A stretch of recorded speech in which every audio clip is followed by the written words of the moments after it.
Hola a todos y bienvenidos una vez más a Warrior Diplomacy, el podcast que desgrana la actualidad de las relaciones internacionales y la última hora del panorama internacional.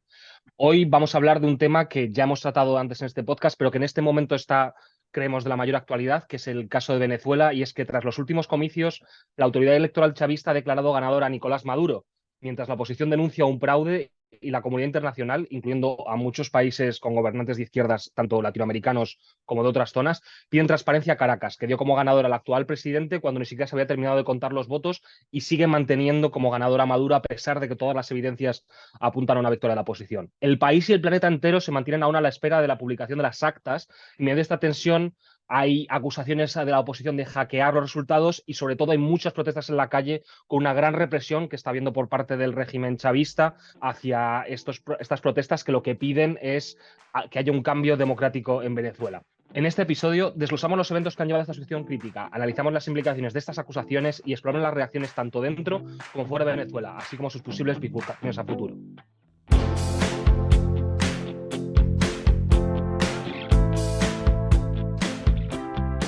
Bueno, para ello contamos con Valeria de la Fuente, que normalmente es host en el podcast de inglés, pero ya ha participado en alguna edición en español con nosotros. Hola Valeria, ¿cómo estás? Hola, muy bien, muy contenta de participar en Warrior Diplomacy en español y encantada de hablar otra vez de Latinoamérica. La otra vez hablamos de El Salvador y ahora hablaremos de Venezuela. Y bueno, sobre todo, y para poder hacer un análisis exhaustivo de la situación en Venezuela, contamos con Juan Andrés Gascón, que ya ha participado en podcast y es sobre todo un gran conocedor de la actualidad venezolana. ¿Cómo estás, Juan? ¿Qué tal, Nicolás? Muy contento de estar aquí, igualmente conocer y poder compartir este espacio con Valeria y bueno, también a la expectativa de lo que pasa en el país. Bueno, por haceros un brevísimo resumen de la biografía de Juan Andrés, que tenemos la suerte de contar con él hoy. Juan Andrés Gascón Maldonado es nacido en Venezuela en 1999 y tiene también la nacionalidad española, ya que vive aquí en España desde 2017. Es licenciado en Estudios Internacionales por la UAM y ha sido editor de la revista Autónoma Internacional. Ahora mismo es coordinador y editor de la revista de Relaciones Internacionales de la UAM, vicepresidente de la sección joven de la Asociación Amigos de China y cofundador y coordinador académico del think tank CEINASEG. Dicho esto, nos preparamos ya para que nos acompañe en este viaje a través de unas elecciones más controvertidas de la historia reciente de Venezuela, lo que ya es decir.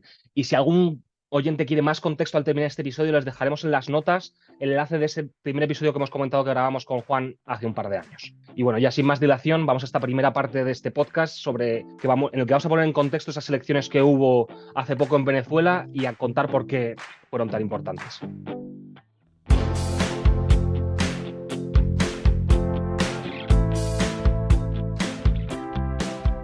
Bueno, para esto contamos primero con Valeria, que nos va a desgranar exactamente por qué estas elecciones eran tan importantes y por qué había tantas esperanzas por parte de la oposición de que este pudiera ser el fin del chavismo. Han sido unas elecciones muy importantes y que han dado mucha esperanza porque son las primeras elecciones en más de una década desde que 2013 Nicolás Maduro asumió el poder y son las primeras en las que había una opción de oposición viable. Sin embargo, ha habido muchas dudas sobre la transparencia y el carácter democrático de estas elecciones desde que se anunciaron. Desde enero, alrededor de 37 activistas de la oposición han sido detenidos o han tenido que apartarse de la vida pública para evitar serlo. Pero el mayor bloqueo a la oposición ocurrió cuando María Corina Machado, que era la líder de la oposición venezolana, fue inhabilitada por el Tribunal Supremo. Si no me equivoco, era una inhabilitación que le impedía participar en la vida pública durante 15 años. Y con esta decisión surgieron aún más dudas sobre si realmente tendría alguna viabilidad esta elección. La oposición a Maduro se quedó vacía y débil y las esperanzas de unas elecciones libres y justas pues, se disiparon. Sin embargo, en abril, Machado apoyó públicamente a Edmundo González como líder de la oposición. Edmundo González, para quienes no lo sepan, es un exdiplomático que era bastante desconocido para la mayoría de los venezolanos hasta entonces, pero que con el apoyo de Machado convirtió su candidatura en la opción más viable. Y de hecho las encuestas le concedían una ventaja significativa entre el 50 y el 60% frente al 10 o 20% que le daban a Maduro. Esto fue antes de las elecciones, pero ¿qué pasó exactamente en esas elecciones del 28 de julio pasado? Bien, pues el 28 de julio fue la jornada electoral y al final del día el Consejo Nacional Electoral declaró a Maduro ganador con el 51% de los votos frente al 44% de González. Sin embargo, Machado había publicado datos a lo largo de la jornada electoral que indicaban que con el 81% de los votos contados, González tenía el 67% de los votos frente al 30% de Maduro. Aquí hay muchas evidencias y narrativas, había imágenes circulando por redes sociales, está por supuesto la narrativa de Maduro, la narrativa de Machado, la narrativa de Corina, pero creo que lo más relevante es la conclusión del Centro Carter, que es una organización prodemocrática y es el único organismo independiente que estuvo monitoreando la situación en Venezuela. No porque no hubiese más observadores que querían participar, sino porque fue el único centro que tenía autorización para hacerlo. Y el día después de las elecciones, el Centro Carter emitió un comunicado que declaraba que las elecciones en Venezuela no se podían considerar democráticas.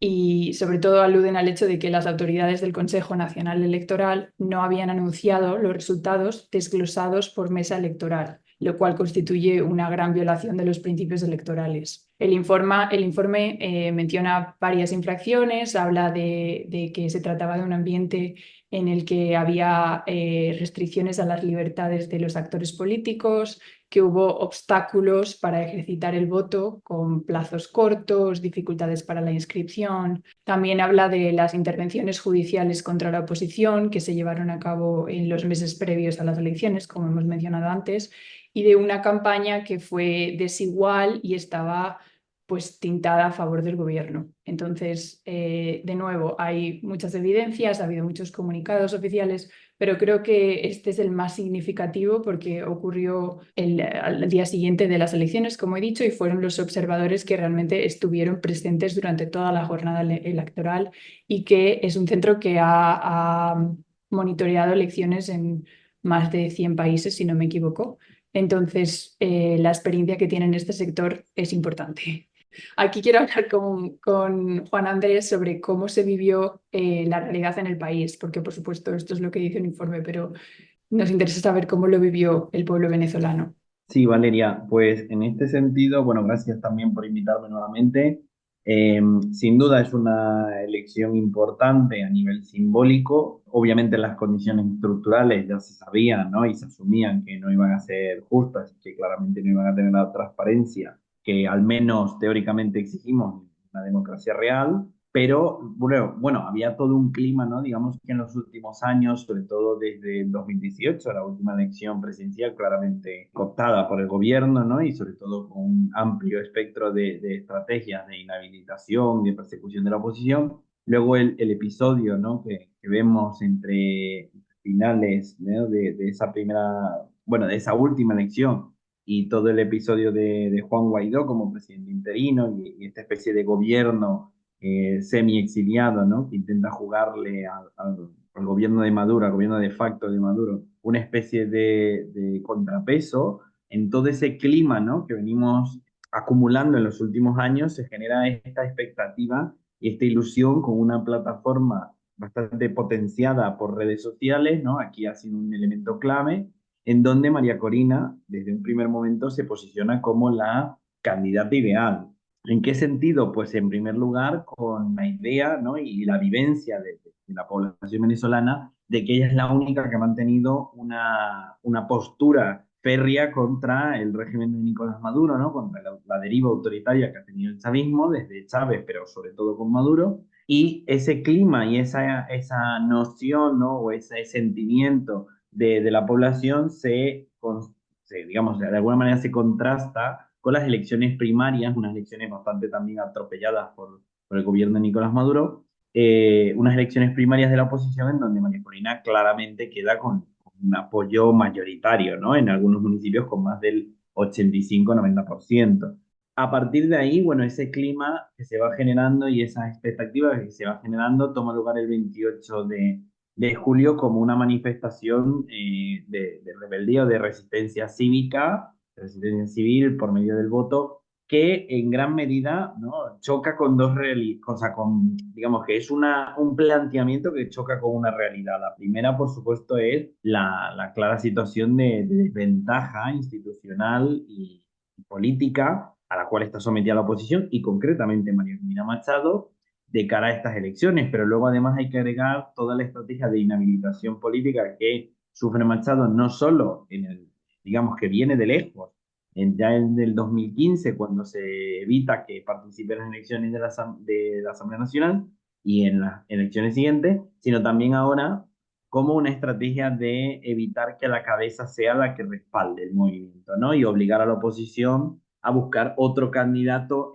básicamente a pocos meses del certamen electoral. Claro, ahí evidentemente la plataforma de Mariana Corina Machado, desde Con Venezuela o Rescate Venezuela o Proyecto País, etcétera, varias plataformas, ¿no?, hasta cierto punto independientes de esta estructura, plantean, ¿no?, a Edmundo González, como bien lo has explicado, Valeria, como ese, entre comillas, outsider que se incorpora como un jugador de representación, porque en realidad no es una selección, o al menos a mi juicio, y lo que he podido preguntar, no es una selección basada en el carisma o en un liderazgo con trayectoria, como podía haber sido antes Leopoldo López o Juan Guaidó, ¿no?, que ya tenía una trayectoria en los partidos, sino que aquí se utiliza una figura alejada de los dramas políticos internos de la oposición y del gobierno, o al menos hasta ahora, que no ha sido tachada de ningún tipo de polémica, una figura profesional, una figura de tercera edad o cercana a la tercera edad, que lo que plantea es una especie de candidato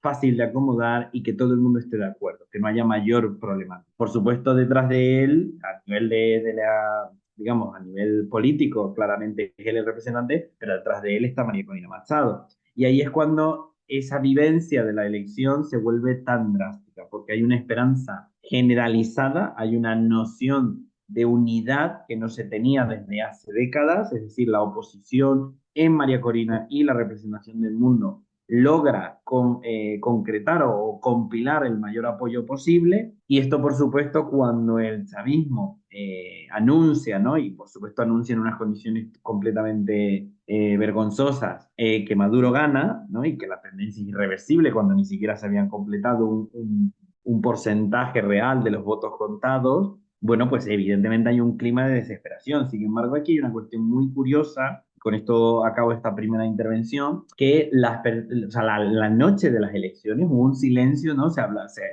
decía en redes casi de forma poética, ¿no? Hubo un silencio general que luego rompió en el alba con una salida masiva de manifestaciones y de movimientos civiles para protestar en contra del resultado, ¿no? Y con el anuncio de la estrategia en plena madrugada, pero luego ya el otro día, de María Corina y El Mundo, y a partir de ese momento los diferentes anuncios de María Corina y El Mundo hablando sobre esa obtención de las actas verídicas y de la clara victoria, ¿no?, de Edmundo González. Por supuesto, aquí es donde se abre el escenario que estamos viviendo ahora, en donde hay una vivencia de clara incertidumbre, de mucha represión, como ya venía adelantando Nicolás, y de claro desespero, ¿no?, por parte de todos los actores. Sin embargo, la narrativa, al menos que se intenta plantear desde la oposición, es que el plan sigue en marcha, ¿no?, y que las actas son un ingrediente clave y a ver qué otro escenario sale. En este sentido, y para continuar con el tema de las actas, para quien le interese entre los lectores, intentaremos poner el link en el podcast. Hay una página web que se llama Resultados con Venezuela. En realidad se escribe resultados con vzla.com, que es una web creada por la oposición en la que cualquier persona con curiosidad puede ir mirando hasta un 81, o sea, 24.532 actas digitalizadas, un trabajo que ha hecho la oposición, y puede ir mesa a mesa, de distrito a distrito, colegio a colegio, viendo los votos que ha habido para un candidato y para otro, y en este sentido deja pocas dudas sobre que ha sido la oposición la victoriosa en estas elecciones. El problema es que hasta que no haya actas oficiales, esto no deja de ser una página web que ha montado la oposición, que por supuesto parece totalmente verídica y que para cualquier persona con un poquito de interés en ciencias políticas que vea estas actas va a saber que esto es probablemente el resultado real de las elecciones, pero hasta que no haya actas oficiales, digamos, y eso es lo que está presionando la comunidad internacional, no va a poder, digamos, darse, yo creo, un paso definitivo para intentar apartar al chavismo. Vamos a hablar precisamente de ese rol de la comunidad internacional con un ojo especial a Latinoamérica en una segunda parte con la que empezamos ahora mismo, justo después de la música.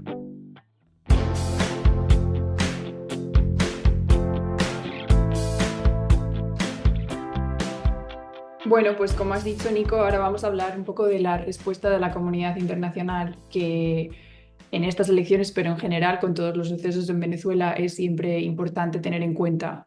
Y yo voy a empezar hablando de la respuesta de la Organización de Estados Americanos, la OEA, que ha puesto un comunicado la semana pasada, después de un comité de urgencia por parte del Departamento de Observación Electoral, que declaró que los resultados electorales no pueden ser reconocidos dada la falta de transparencia y evidencia de la jornada electoral.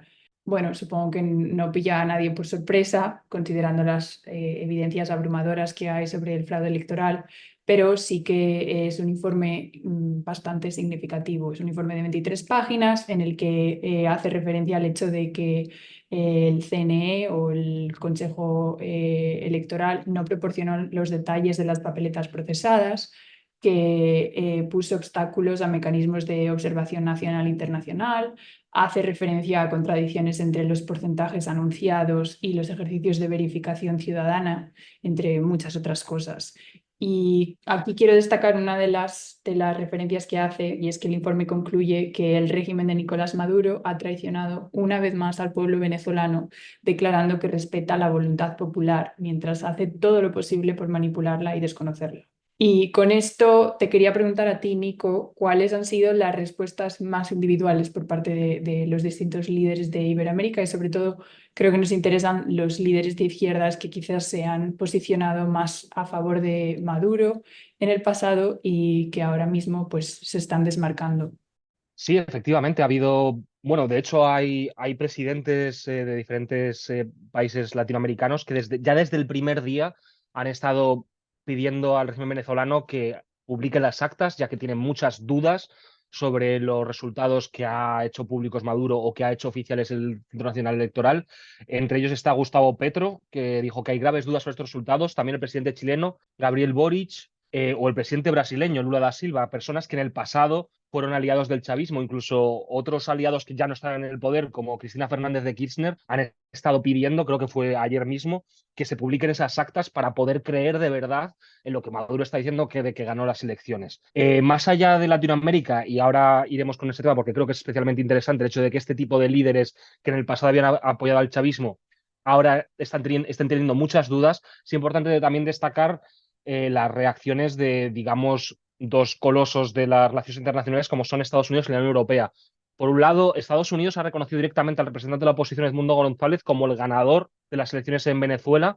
El secretario de Estado, Anthony Blinken, ha dado un paso más allá diciendo que las pruebas abrumadoras demuestran que González logró la mayoría de los votos. También la Unión Europea, esta misma mañana, de hecho, ha hecho un comunicado conjunto transversal en el que estaban representados gobiernos de todos los colores en la Unión Europea, que el Consejo Nacional Electoral de Venezuela que publique las actas oficiales, ya que sin pruebas que los respaldes, los resultados no pueden ser reconocidos. Un comunicado que, por supuesto, Maduro ha calificado de vergüenza, pero que da una pista de hasta dónde está llegando la presión que hay contra Maduro. ¿Apoyos que tenga el presidente venezolano, el todavía presidente venezolano? Pues podríamos decir que son un poco el de los sospechosos habituales, ¿no?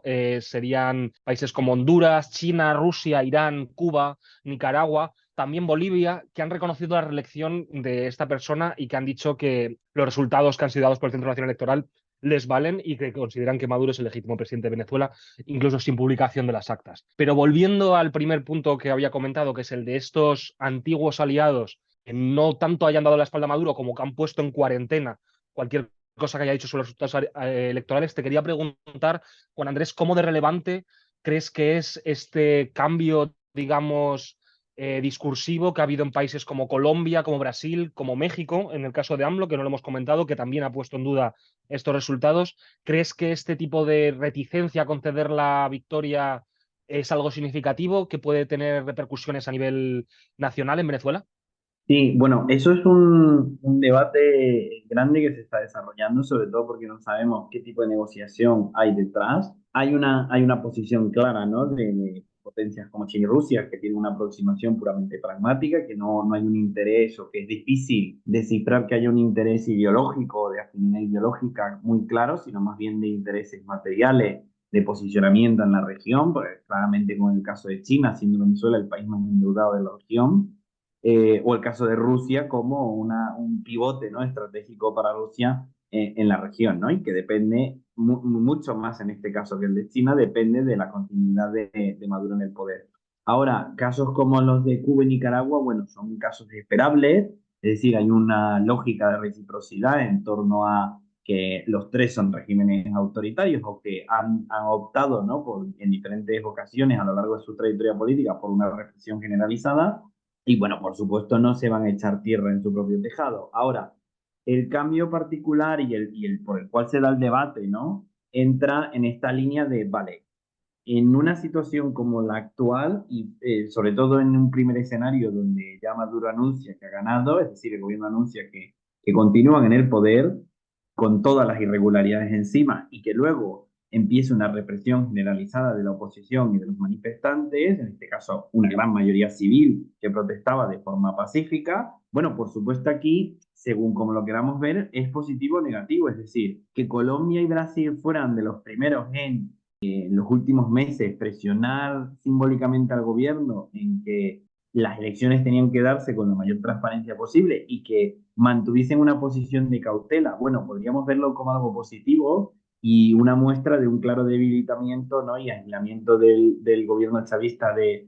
Nicolás Maduro frente a la región. Ahora, por otro lado, ¿no? Incluso si sumamos la intervención de Cristina Fernández de Kirchner el día de ayer, si mal no me equivoco, lo que vemos también es una posición un tanto endeble, porque si saben que hay irregularidades, si se sabe con quién se está tratando, ¿de qué te sirve que Nicolás Maduro ponga las actas? Y a una semana, cuando ya se ha caducado, por así decirlo, el periodo establecido o el periodo reglamentario para publicar las actas, bueno, ¿de qué sirve presionar por eso, no? Aquí incluso la posición de la Unión Europea ha sido un tanto más endeble que en otras ocasiones, ¿no? Por ejemplo, como la del 2013, la del 2018 o concretamente el periodo más, digamos, de mayores protestas entre el 2014 y 2017, ¿no? Con todo el tema de la Asamblea Nacional, donde la Unión Europea sí ejerció una presión relativamente mucho mayor. Entonces, creo que otro caso paradigmático que llama la atención es el caso de México, porque la candidata ya elegida, Claudia Sheinbaum,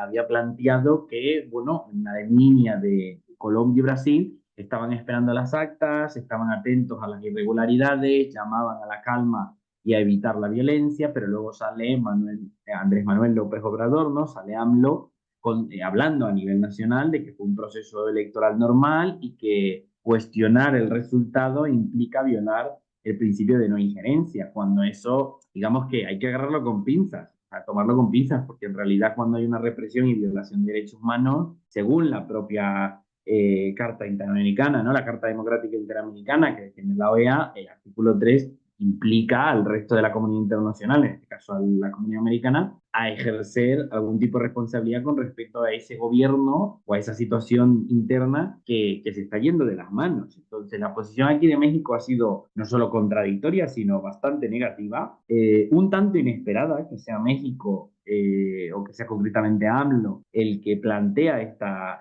narrativa frente a un Petro o a un Lula, que son, digamos, aliados que podríamos considerar más tradicionales del régimen, y no han, o sea, se han mantenido un poco al margen, ¿no? Yo creo que aquí hay que destacar dos puntos. El primero, que esta es una elección en donde el factor doméstico tiene un peso muchísimo mayor, tanto discursiva como materialmente, es decir, en otras ocasiones toda la narrativa y la amenaza material de las sanciones tenía un peso bastante considerable, sobre todo pensando en, por ejemplo, organizar una rebelión desde el exilio, organizar un gobierno desde el exilio de la oposición, organizar la diáspora, mantener una presión sostenida durante bastante tiempo, como el caso del apoyo de Estados Unidos. Sin embargo, en esta elección no se está jugando principalmente a eso, o al menos yo no veo indicios en donde el sistema internacional esté realmente tomando un papel protagónico de estas elecciones. No, creo que ahora, en este primer punto, lo que estamos viendo es que el factor doméstico es clave. ¿Y a qué me refiero con factor doméstico?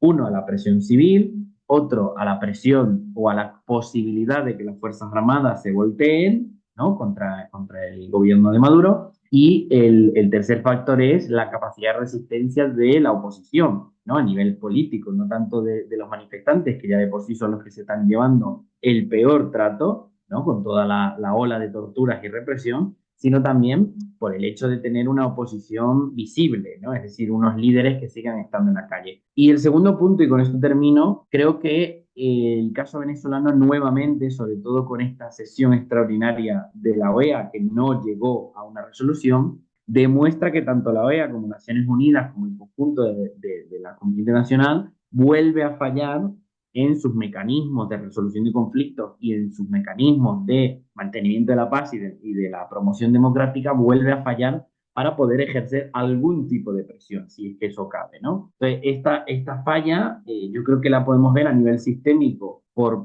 el deterioro o los obstáculos que está afrontando ahora el orden liberal a nivel internacional, pero concretamente en América y con Venezuela refleja una incapacidad de reacción muy grande. Porque hay que recordar una cosa, no es solo la represión y vulneración de derechos que ya de por sí se ejerce en Venezuela, que es gravísima y que es mucho más de la que conocemos, es decir, si ya ahora es mala, imagínense si sale toda la información, sino también el problema migratorio que puede ocasionar nuevamente. Ya son 7 millones de personas, bueno, más de 7 millones de personas fuera del país que han tenido que salir por la gestión nefasta del gobierno. Ahora imaginemos si Maduro logra, ¿no? Como uno de los escenarios, imponerse y el gobierno se mantiene, ¿qué tipo de empuje migratorio puede y de crisis migratoria puede llegar a tener, ¿no? En este caso, creo que muchos países como Brasil y Colombia han intentado ser cautelosos precisamente porque son los primeros que se comerían esa crisis, sino también porque, bueno, defender esto es cada vez más difícil, ¿no? Y no por ello deja de ser simbólico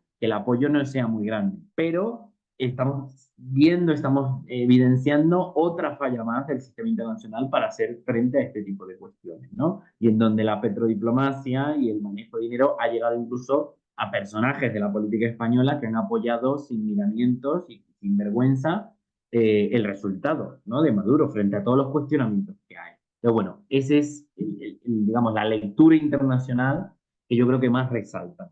A este respecto, Juan, y antes de que pasemos a toda esa parte interna que has comentado, que yo creo que va a ser clave, pero que preferimos desgranar en el tercer bloque, te quería preguntar cuánto ha podido influir en esa respuesta, digamos, tibia que ha podido dar Europa y que también están manteniendo, o esa posición dudosa que están manteniendo algunos aliados o ex aliados regionales del chavismo, la experiencia Guaidó, el hecho de que el previo apoyo a Juan Guaidó como presidente interino y su legitimación a nivel político, que no realista, porque la mayoría de los países que reconocieron a Guaidó siguieron manteniendo su embajada en Venezuela y, por tanto, manteniendo relaciones de facto con el chavismo. A lo que voy es cuánto ha influido esta experiencia, digamos, fallida con Juan Guaidó a la hora de que ciertos países o ciertas organizaciones, como es la Unión Europea, hayan decidido afrontar esta situación con mayor cautela, a pesar de que las evidencias de fraude y el hecho de que el chavismo ha dado un paso más en esa deriva autoritaria sean mayores que en ningún otro momento. Pues bueno, eso es una buenísima pregunta, porque de hecho es lo que permite, ¿no? Si retomamos lo que hablamos en la primera parte, es lo que permite entender por qué María Corina y en representación en Mundo han tenido un soporte ciudadano tan grande, porque se ve en ellos precisamente esa realización del proyecto de oposición política que no era creíble o que dejó de ser creíble con otras personalidades como Juan Guaidó, ¿no? Ya en el exilio como Leopoldo López o como Enrique Capriles, ¿no? Que debatió las elecciones con Maduro en el 2013, recién muerto Chávez, y que, claro, y que plantea además una propuesta política mucho más diferenciada, ¿no? Y esto no lo quiero decir porque crea que es una cuestión tan simple como decir izquierda o derecha, ¿no? Dentro del movimiento de María Corina hay un crisol, ¿no? De postura. Por supuesto, ella mantiene una propuesta política más cercana a lo liberal, obviamente más simpática a Estados Unidos, etcétera, pero incluso más allá de eso, lo que se ve es un partido y una propuesta política más limpia, entre comillas, o que está lejos de caer en polémicas internas al menos, y que ha demostrado mucha más coherencia, ¿no? En cambio, en el episodio Guaidó hubo muchísima expectativa, hubo cambios muy bruscos, muy rápidos, pero el factor doméstico de las Fuerzas Armadas y de la propia resistencia civil pues no acompañó ese liderazgo. Entonces, sí, en efecto, la Unión Europea creo que en esta situación no solo le cae como una prioridad menor, es decir, como no prioridad, porque tenemos todo el contexto de Europa con la migración, con el conflicto en Israel-Palestina, con el conflicto en Rusia y Ucrania, ¿no? Es decir, Europa no está concentrada en esto ahora, pero incluso ahí, y sobre todo en países como España, ¿no? Donde hay una población venezolana bastante amplia, ¿no? Incluyéndome, lo que estamos viendo es que no hay mucha cautela de decir, bueno, qué tan creíble es que sostengan esta decisión, porque a diferencia de Estados Unidos o de los vecinos, la Unión Europea más o menos lo que le interesa es mantener su estándar o mantener su posición como una agenda internacional que defiende la democracia o los derechos humanos. Entonces, en esa línea, pues claro, ha sido una posición más cómoda, más protocolaria, y claramente están esperando, o al menos a mí me parece muy claro, que sobre todo países como España, que no ha tenido internamente una posición muy coherente con eso, de cara al exterior sí ha mantenido, ¿no? Con este comunicado que hicieron varios países europeos, sí ha mantenido una posición de, bueno, sabemos que hay irregularidades, sabemos que María Corina es una líder o una representante querida o mínimamente apoyada políticamente hablando, vamos a respaldarle simbólicamente, pero bueno, estamos a la espera de ver en qué trasciende. Yo creo que también aquí hay que dejar claro que la Unión Europea tiene también que poner de acuerdo intereses de todos los países miembros, como sabemos. Y claro, la posición de España, uno de los que más ha recibido venezolanos y que internamente ha estado muy implicado con los temas de Venezuela, tampoco tiene un peso mayoritario en la Unión Europea como para coordinar una posición tan grande, ¿no? O al menos no lo puede hacer de forma tan rápida. Entonces, en esta línea, si llega a este contexto en una situación en donde ni somos prioridad, ni necesariamente se puede hacer demasiado, pues claro, la balanza empieza a pesar más del lado de América, del lado de lo que haga Estados Unidos, que recordemos sigue estando en año electoral, y en la región. Entonces, claro, vuelvo y digo, la región, los aliados tradicionales o los simpatizantes tradicionales se han mantenido en la cautela, pero tampoco han hecho una ruptura clara. Y casos como los de AMLO demuestran que el gobierno sigue teniendo cartas y apoyos con los cuales defender una posición que por mucho que todo el mundo sepa que es mentira, se puede asumir de facto, ¿no? Creo que la experiencia Guaidó fue negativa en retrospectiva, no porque no se pudiese hacer algo, sino porque al final no se logró, pero esa situación, digamos, hasta cierto punto se podría llegar a romper si María Corina, por ejemplo, capturada, ¿vale? Cosa que el gobierno no se atreve todavía a hacer, el gobierno de Maduro, y sobre todo si las Fuerzas Armadas empiezan a voltearse, ¿no? O sea, esa situación de indiferencia o de cierta negligencia se puede voltear muy rápido si se dan esos factores domésticos que digo que son importantísimos. Bueno, pues con esto cerramos este bloque tan interesante sobre el aspecto internacional del conflicto venezolano y vamos a ir directamente ya con con la última de las partes en las que intentamos esbozar algo de ese futuro que se le presenta a Venezuela que no podemos describir con alguna palabra menos fuerte que complicado.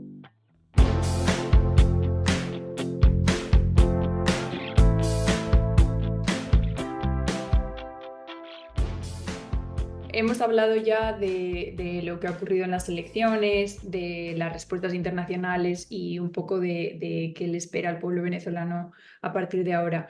Pero en este tercer bloque queremos centrarnos más en cuáles son los escenarios plausibles y qué tipo de eventos vamos a ver en los próximos meses. Y uno de los elementos en los que queremos centrarnos es en la respuesta del ejército, porque obviamente va a ser fundamental en el desarrollo de los acontecimientos.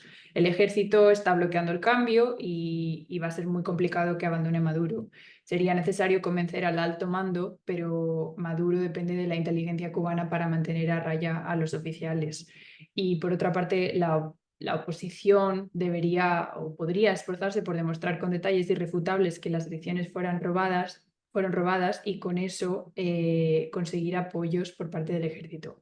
También, por otra parte, hay muchos soldados rasos que al final comparten las penurias del pueblo venezolano y que no son necesariamente leales al régimen, pero de ahí a que veamos un apoyo o al menos que no lo bloqueen por parte del ejército, pues tendrían que pasar muchas cosas. Entonces, aquí, Juan Andrés, te quiero preguntar, ¿crees que este sería un escenario plausible o qué crees que es lo que falta para que el ejército, o al menos partes del ejército, podrían permitir este cambio? Bien, Valeria, gracias.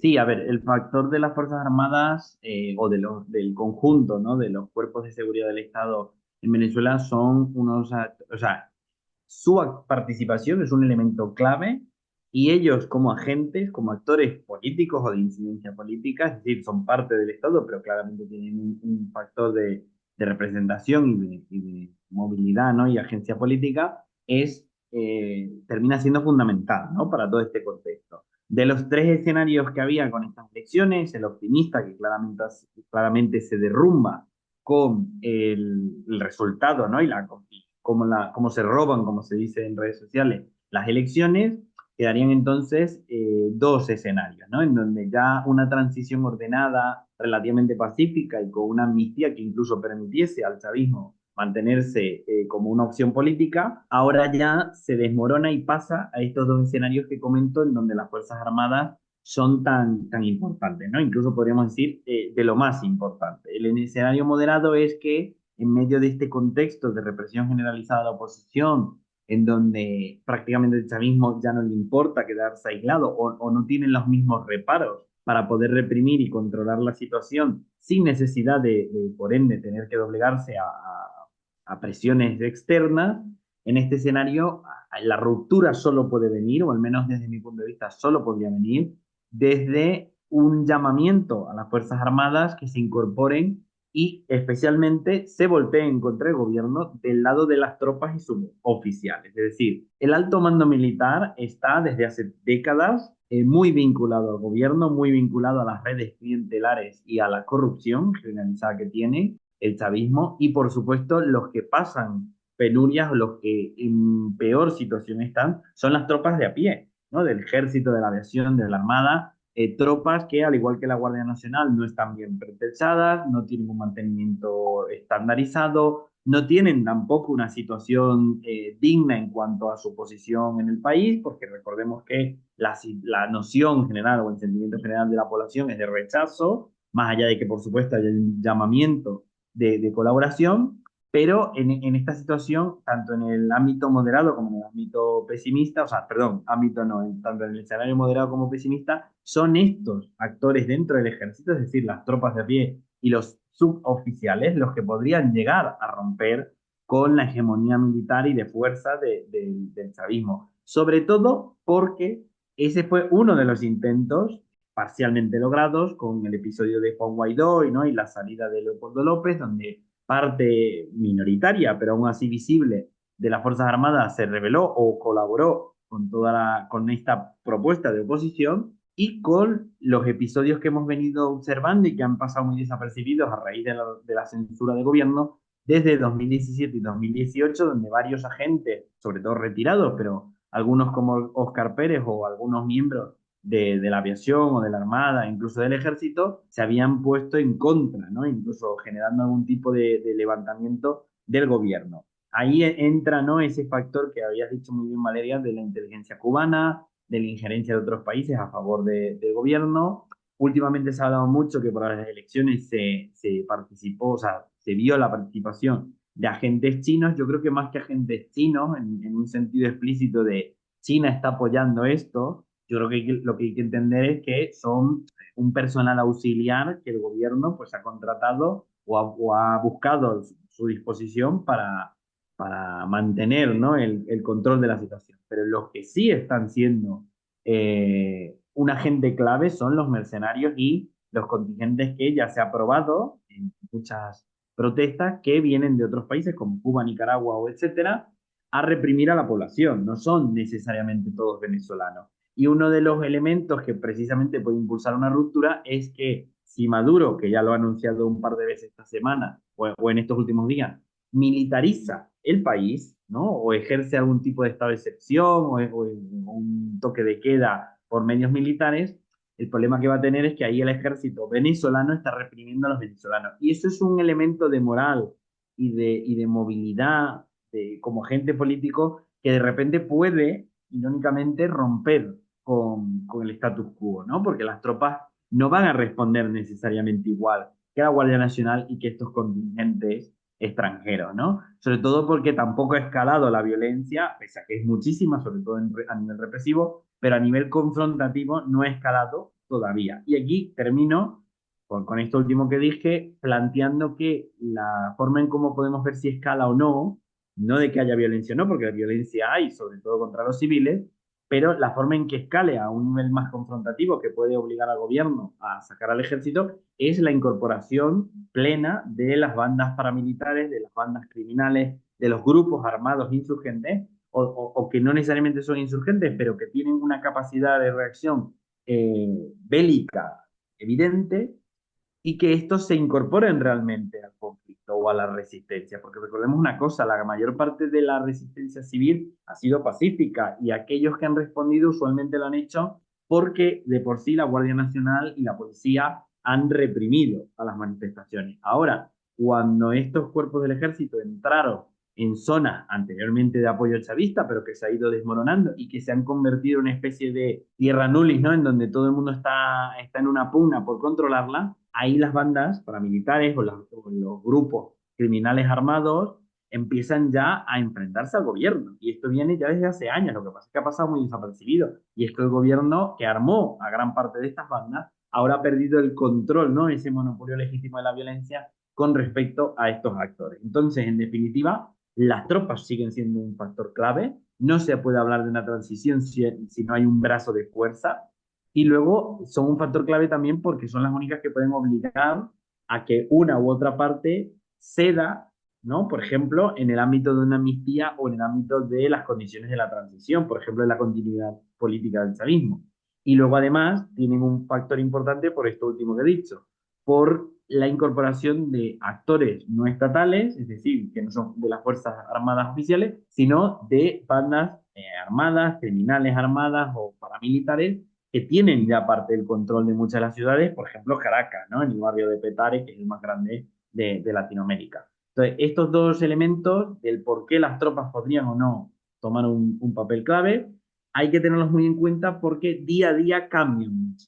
En ese sentido, te quería preguntar, Juan Andrés, porque se me ha ocurrido ahora escuchándote hablar, que igual lo deberíamos haber tratado en otro punto del podcast, porque estamos hablando ahora sobre todo del futuro, pero creo que también viene a colación, es cómo integrar en esta posible salida de la represión en una transición pacífica hacia un régimen más democrático, cómo integrar a ese, porque incluso siguiendo los resultados, creyendo completamente los resultados publicados por la oposición, hay todavía un 30% de la población que ha apoyado a Maduro. ¿Cómo se puede integrar a esas capas de la población que todavía le apoyan y que entiendo que todavía son grandes, porque un 30% de la población o de los votantes en Venezuela sigue siendo unos cuantos millones de personas?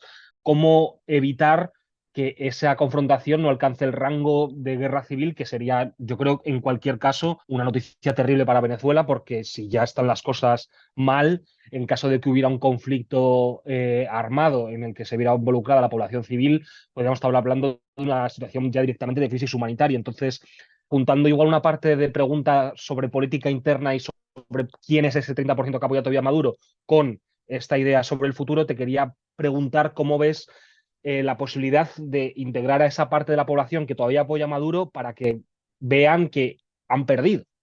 Sí, es muy buena pregunta. Aquí, para no extenderme mucho, te diría que lo primero que hay que tomar en cuenta es que más allá de la trampa evidente que han hecho y que vienen haciendo, ¿no? El gobierno y que es demostrada, ¿no? Por todas las estrategias digamos, asuntos políticos, ¿no? Que han ido desarrollando, lo que está claro es que parte de ese apoyo, ¿no? Si hablamos en torno a un 25-30%, hay que tener muy en cuenta que parte de ese apoyo es obligado, ¿no? Y esto no es que sea una obviedad, porque muchas veces no se conoce o no tenemos a ciencia cierta el dato de cuántos funcionarios están siendo obligados o no. A mí me consta, porque conozco a varios que forman parte, ya sea auxiliar o técnica, o incluso directamente miembros de aparato público, y con todo lo que hemos visto, ¿no? Y a los oyentes que quieran averiguarlo, de las listas de 1 por 10 o 1 por 5, lo que se buscaba es que un funcionario intentase sacar 10 apoyos o al menos 5 apoyos, ¿no? Como decía Diosdado Cabello desde la Asamblea Nacional y desde sus programas de televisión. Claro, esos 10 apoyos no son realistas. Incluso el mismo Diosdado decía lo de 5 apoyos como para hacerlo más claro. Pero incluso 5 apoyos es muy poco realista. ¿Qué se intentaba hacer con eso? Pues obligar a los funcionarios a ser ellos partícipes de ese trampeo, de ese fraude de votos, sacando datos del Registro Nacional Electoral. Una movida que en realidad es sobre todo por guardar apariencias, pero que en definitiva tampoco les ayuda, porque obligar a los funcionarios, sobre todo aquellos que se duda que sean de apoyo al gobierno, ¿no? Es decir, aquellos que tienen vigilados, pues claro, eso lo único que hace es aumentar el rechazo al gobierno. Ahora bien, quitando ese contingente, que es probablemente desde mi lectura bastante amplio, de personas que están siendo obligadas, de las Fuerzas Armadas, del funcionariado público, etcétera. Luego sí hay un porcentaje que quizás no tiene una mayoría de afinidad ideológica, es decir, la parte de afinidad ideológica es realmente ahora muy reducida, y esto lo podemos ver con, por ejemplo, el rechazo que ha tenido el Partido Comunista o que han tenido anteriores líderes o teóricos del chavismo a lo que ha derivado Maduro, pero incluso quitando la parte de incidencia, hay un apoyo que es plenamente digamos, de reciprocidad o de afinidad material, es decir, de todas estas nuevas élites económicas o de todos estos nuevos actores civiles que se han enriquecido con el gobierno, que se han enriquecido a costa del deterioro del país y que claramente ven en la pérdida del gobierno la pérdida de su sustento, ¿no? La pérdida de su capacidad de formar parte del ecosistema económico, ¿no? Entonces, claro, no se sabe muy bien, o sea, esto creo que no es un tema de que no lo haya, sino de que no es la discusión actual, cuáles serían los mecanismos de incorporación o de integración de todo ese segmento de la población. Lo que está claro es que una lucha contra la corrupción y una búsqueda de la transparencia en un post-chavismo va a ser muy duro de roer en este sector, porque claramente es un sector que tiene que rendir cuentas y que incluso en una amnistía no necesariamente cabe todo el mundo, o al menos no caben los que no tienen una relevancia política tan amplia, aunque sean parte de ese sistema, ¿no? Parte importante de ese sistema. Entonces yo creo que incorporar al régimen también, o sea, a la gente que en algún punto apoyaba o que no necesariamente apoya a la oposición política, sino a la oposición a Maduro a grandes rasgos, incorporar ese segmento de la población primero equivale a consolidar la transición, eso es lo primero, y luego además requiere de una clara reflexión política que yo por ahora no la veo, creo que también no se ve porque no es el momento, de qué tipo de proyecto de país se va a generar, ¿no? No hay el tiempo ni las condiciones dadas para que se genere eso, ¿no? Hay algunos movimientos como Orden, mucho más conservadores y reaccionarios, que sí plantean una propuesta política, digamos, más que abarca más cosas, ¿no? Pero ahora, claro, la prioridad no es esa y frustra por un lado, ¿no? Esto lo digo tanto como venezolano como conociendo a otros venezolanos, frustra por un lado, pero por otro lado se llega a entender, porque no hay la capacidad de generar ese diálogo, esa discusión, si ni siquiera se ha roto, ¿no? Con el status quo de hegemonía del gobierno. Entonces, ya con esto acabo, perdón que me he extendido cuando he dicho que no quería. Eh, Creo que incorporar a este sector de la población es clave, pero en este momento la incorporación está hecha un poco de facto, porque el rechazo generalizado al gobierno de Nicolás Maduro y al chavismo es una realidad muy clara, ¿no? Y la continuidad política del chavismo, probablemente si hay una vuelta de tuerca de las Fuerzas Armadas, sí se tambalea ahora. O sea, si se hubiera pactado desde un inicio, quizás no, pero ahora mismo tambalea mucho más, porque de ese escenario moderado puede pasarse a uno de los escenarios pesimistas en donde, como bien has dicho, Nicolás, yo no sé si a nivel de guerra civil, porque para eso se tendría que armar la población, pero sí en un enfrentamiento mucho más violento podría saldarse con mucha más sangre, ¿no? De la que se ha saldado ya. Súper interesante lo que nos cuentas, Juan Andrés. Desde luego, esto lo que deja claro es que va mucho más allá de los resultados electorales y que va a ser un periodo de transición para Venezuela, tanto políticamente como socialmente. Pero con esto yo quiero entrar en el último punto de un poco cuáles van a ser los escenarios y quiero hablar de la presión internacional, porque tú has hablado, Juan Andrés, de que la movilización y la presión por primera vez es más doméstica que internacional, lo cual es fundamental, pero para mantener ese impulso o esa fuerza, la respuesta y el apoyo internacional es esencial para mantenerlo vivo, digamos. Entonces, aquí la opción más viable y la más utilizada, y lo hemos visto en Venezuela, pero lo hemos visto también en otros países, son las sanciones. Pero en el caso de Venezuela, las sanciones han exacerbado la crisis económica, humanitaria, en algunos casos pueden hacer hasta el régimen más resistente, y en el caso del régimen de Maduro, los apoyos que ha encontrado en Rusia, China e Irán, desde luego son una preocupación para muchas democracias occidentales. Pero también tienen el poder de debilitar a la oposición, porque con el tema de las sanciones en Venezuela, por ejemplo, es interesante cómo pueden fragmentar los puntos de vista de la oposición. Hay quienes creen que las sanciones son necesarias y, a pesar de que lleven el sufrimiento al pueblo venezolano, son un mal menor, mientras que hay otros que creen que las sanciones deberían ser más débiles, menos fuertes, porque los que las sufren son el pueblo.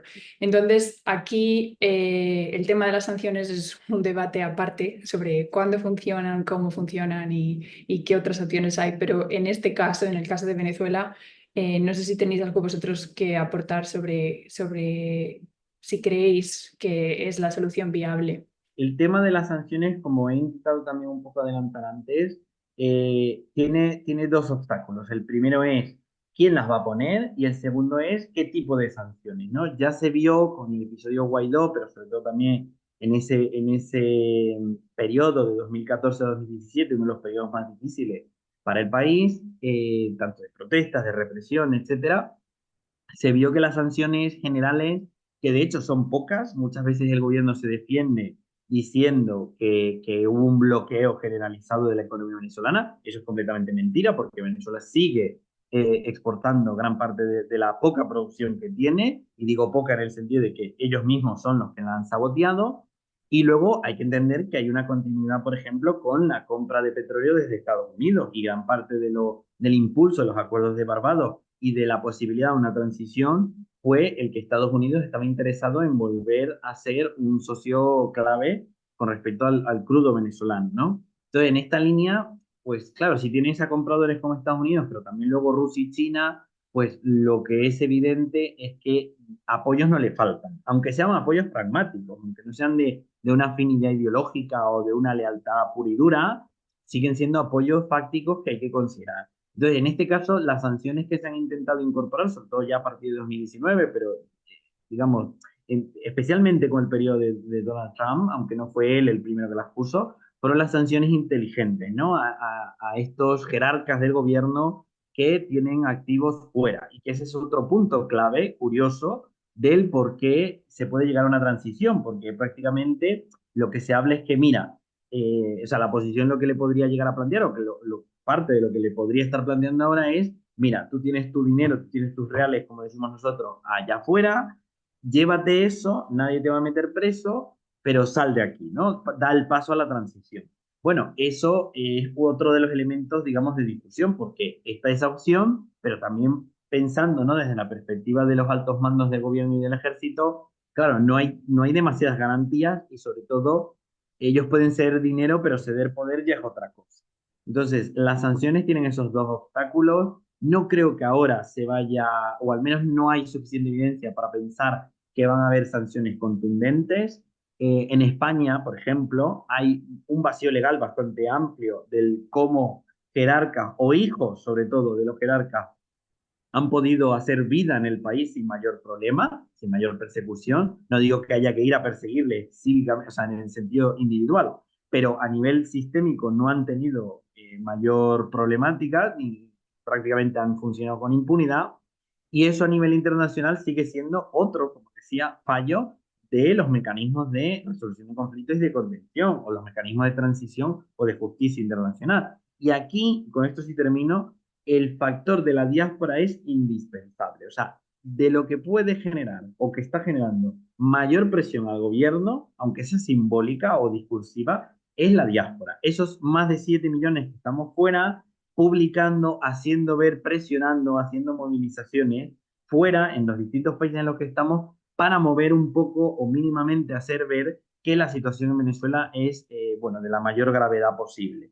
Entonces, es la diáspora la que está moviendo eso. Yo no creo que eso sea suficiente, no creo que una manifestación en Madrid o en Lisboa o en Bogotá sean suficientes, pero sí son al menos un ingrediente de esa presión mediática, de esa presión discursiva y luego ya política a nivel institucional que puede empujar a que los países de alguna manera mínimo no sean cómplices de lo que está pasando, ¿no? Entonces creo que la diáspora, en el sentido de las repercusiones y sobre todo de llegar a sanciones, juega un papel fundamental.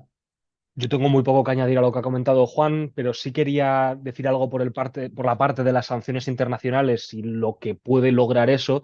Y es que creo que vivimos justo en una mala época para los que creen que las sanciones internacionales y la acción de la comunidad internacional unida puede causar cambios decisivos, porque como creo que se ha visto por desgracia tanto en el caso de Rusia y Ucrania, con las sanciones bastante duras económicas que ha habido a Rusia, oligarcas rusos, que eso no ha frenado a Rusia en el campo de guerra en Ucrania y que por ahora en ese sentido no parece que esté cambiando mucho los esfuerzos militares de Putin, tanto como la idea de que una persecución penal de la Corte Penal Internacional, como se está viendo por el lado de Israel, con la denuncia de Sudáfrica, que luego han apoyado más países, pueda causar algún tipo de cambio que no se está produciendo en Israel, en el caso de los bombardeos continuos a Gaza y el conflicto que está habiendo en esa zona del mundo.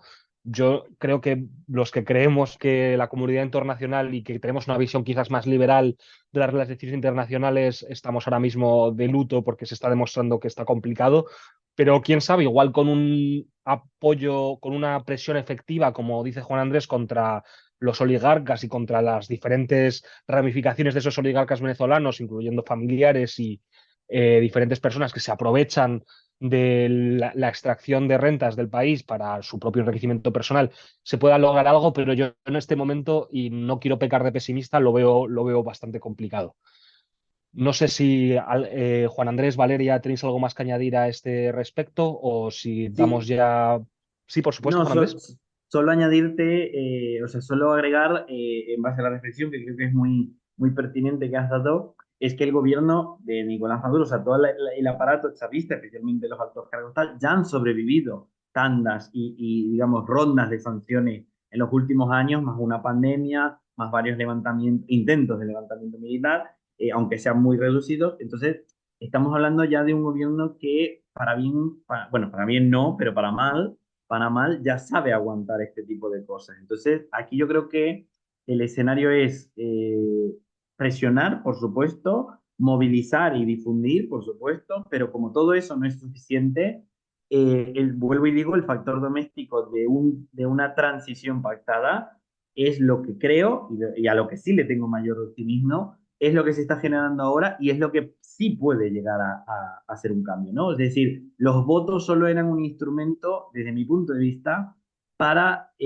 reflejar lo que ya se sabe, ¿no? Como para dar una muestra.